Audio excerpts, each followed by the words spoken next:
This happened at Newark Airport in New Jersey. At first, upon arrival, Mickelson didn't want to hand over his phone. Mickelson says that after being warned he could face a fine or even prison, he gave immigration officers the PIN code to his phone.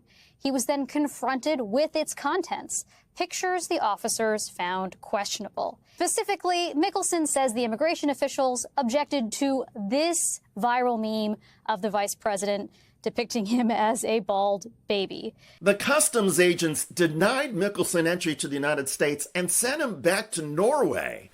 The story has now been picked up in Europe and has even become a talking point in Ireland's parliament about Trump administration censorship. Watching a major incursion on freedom of expression, unthinkable in a Western democracy. This week, a young Norwegian tourist detained by ICE at Newark Airport and sent back to Oslo. Why?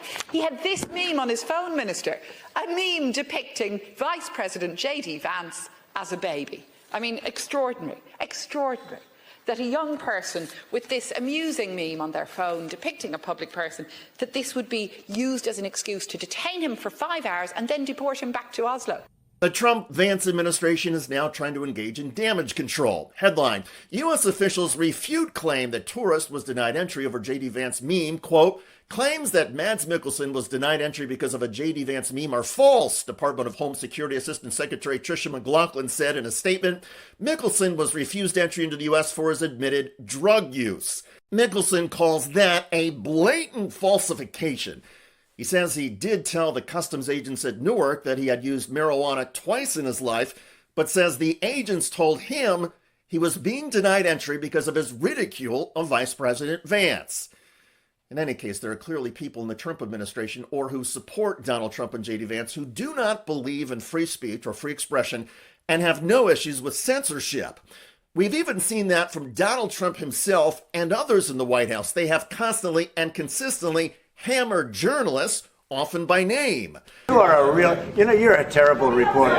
Number one, you don't have what it takes to be a reporter. You're not smart enough. But for you to go into a subject about... Of course, we're watching every single aspect. But, Jennifer, you've been about the worst.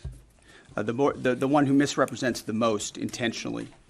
We'll add Natasha Bertrand of CNN, who has done this in the past. In 2020, it was Natasha Bertrand who had 51 intelligence analysts falsely lie to her.